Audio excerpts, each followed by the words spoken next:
Emmanuel. আজকে নীরবধ্যানের অংশ mark লিখিত সুসমাচার তার ১ অধ্যায় ৩৫ থেকে ৪৫ পদ। আজকের এই অংশে আমরা দুটি বিষয় দেখব: মানুষের প্রতি যীশু খ্রিস্টের সেবামূলক আচরণ এবং সুসমাচার প্রচারের প্রতি তার দৃঢ়তা। মার্ক তার ১ অধ্যায় ৩৫ থেকে ৩৯ পদে আমরা দেখতে পাই যীশু খ্রিস্ট তিনি তার প্রার্থনাশীল জীবনযাপন তিনি চর্চা করেছেন। তিনি খুব ভোরে উঠে নির্জন জায়গায় গিয়ে তিনি প্রার্থনা করতেন এবং তিনি তার শিষ্যদের নিয়ে তার সুসমাচার কাজে তিনি বেরিয়ে পড়তেন। যদি আমরা ৪৪ পদ দেখি, সেখানে তিনি বলেছেন, চলো আমরা কাছের গ্রামগুলোতে যাই যেন আমি সেখানেও প্রচার করতে পারি। অর্থাৎ তার প্রচার কাজের প্রতি যে আগ্রহ এবং তার ডেডিকেশন এখানে প্রকাশ পায়।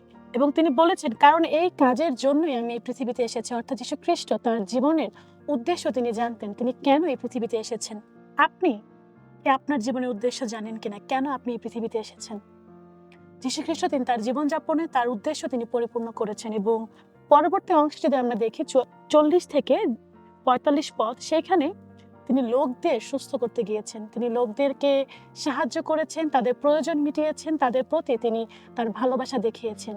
আমরা দেখতে পাই যীশু খ্রিস্ট তিনি মথি তার ২৮ অধ্যায় তিনি বলেছেন, তোমরা সমুদয় জগতের কাছে যাও, সুসমাচার প্রচার করো। এবং এই অংশে আমরা একই জিনিস দেখতে পাই যে তার সে আগ্রহ ছিল লোকদের কাছে যাবার জন্য, সুসমাচার প্রচার করবার জন্য, এবং তিনি এই কাজ করেছেন। এবং তিনি আপনাকে আমাকে এই দায়িত্ব দিয়েছেন যেন আমরা সুসমাচার প্রচার করি।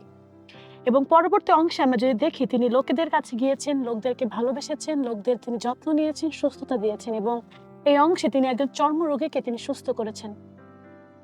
যদি আমরা এক কথায় বলি, তিনি লোকদের ভালোবেসেছেন এবং তিনি লোকদের কাছে সত্য প্রকাশ করেছেন। এটিকে আমরা ইন্টিগ্রাল মিশন বা হলিস্টিক মিশন বলতে পারি।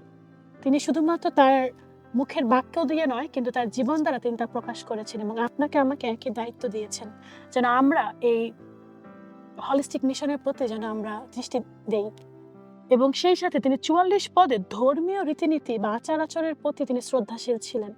অর্থাৎ তিনি চাইতেন যেন লোকেরা সমাজের কাছে গ্রহণযোগ্য হন। আসলে আমরা হারানো আত্মাদের সুসমাচারের সত্য এবং যীশু খ্রিস্টের ভালোবাসা, অনুগ্রহ ও সেবা দ্বারা জয় করি।